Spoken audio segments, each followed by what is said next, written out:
to nenápadně, jedním dnem, jednou tratí.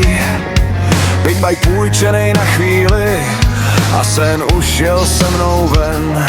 Jen vůně benzínu a v očích otázky. Netušil jsem, že v tento okamžik se mi začne psát můj příběh, můj cíl. A pak si řekl, zkus to líbě si a já tě podpořím. Yamaha 85, první opravdovej směr. Nejen motorka, ale víra, že má cenu jít o kus dál než včera. Neříkal, že to bude lehký, jenže v tom nebudu sám.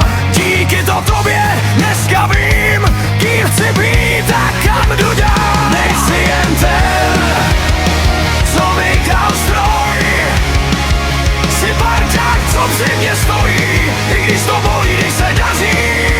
Máš radost se mnou, když to nejde.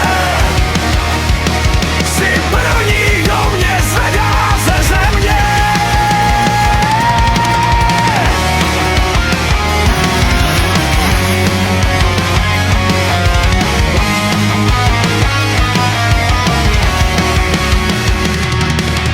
Půl roku teklo jak rovinka na plnej plyn.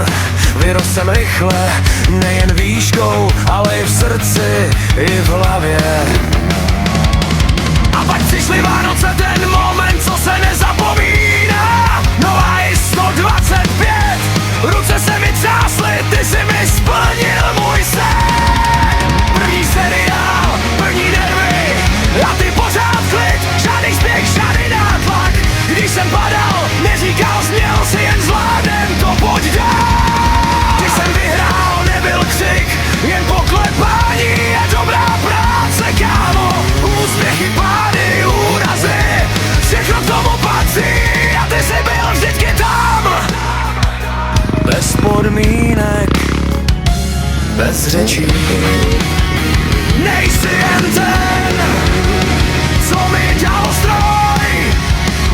Jsi parťák, co při mě stojí, i když to bolí, když se daří. Je radost se mnou, když to nejde. Ty jsi první, a mě zvedá ze země. Díky, Luďku, za tenhle sen, za víru, co ve mně máš. Možná nemáme stejnou krev, ale máme stejný směr. Zázemí není o slovech, ale o tom, kdo zůstane, když se nedaří den. Vybral jsem si tě za tátu, protože jsi tam byl, když jsem to nejvíc potřeboval. Díky za klid, když je bouře, díky za smíchy, ticho po pádu. Na celý týhle trati vím, že vedle sebe mám parťáka. A to je víc než vítězství. Díky tobě dneska vím, že sny nejsou náhoda, ale dar od lidí, co věří víc než my sami. Ať mě čeká jakákoliv trať, jedno vím jistě, Luďku, díky, že stojíš se mnou. Díky, že jsi tu vždy pro mě.